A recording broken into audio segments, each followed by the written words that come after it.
Okay, I just wanted to run through this code with you guys and show you how I run it. So I think I sent you this file, video analysis preemie. That's the MATLAB file. I've created a quick video just with my iPhone of my face here for 10-20 seconds, and so we'll use that as an example. I'm going to open up that MATLAB file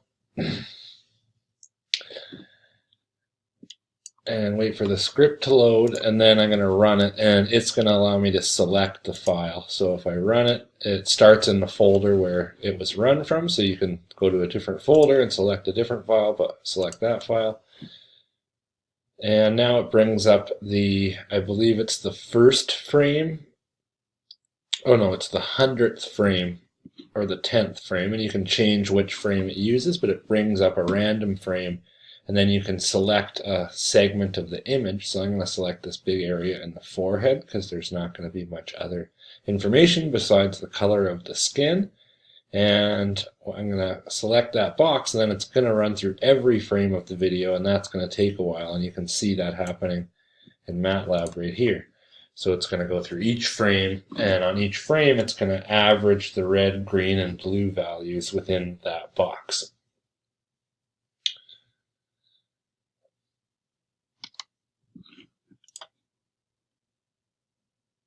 So it just runs through each frame and squeezes all the pixels so that it averages each the red, green, and blue, and then it's going to plot the red, green, and blue.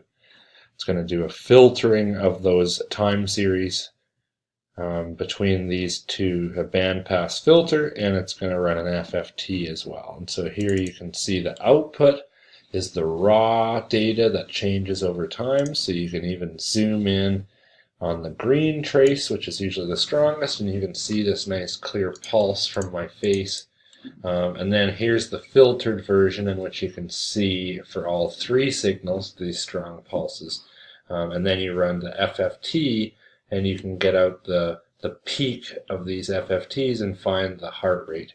And compared to my heart rate from my watch right now, that's quite accurate. So my heart rate on my watch says 61, I believe, and it's usually a little bit lower than that. And so here, one of these peaks I expect will be 45 and one is 51. So we would say that the heart rate's somewhere around there.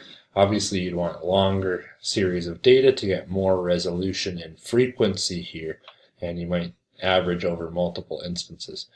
The biggest issue is going to be, let me show you, if I close this and I run the script again, the biggest issue comes when you select a part of the video that has some movement artifacts. So if I select down here my mustache and my mouth instead of my forehead, you'll see that the data we get back from the average in that box is much poorer in quality.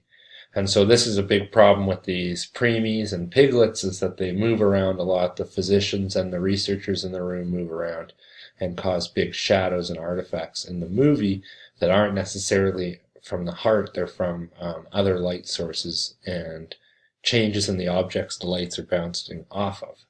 So I'll just wait for a second, and you can see that clearly the data doesn't look as clean. You don't get this big peak at the frequencies because my mustache is blocking a lot of those signals from the heart, and then there's a lot of these extra movement artifacts.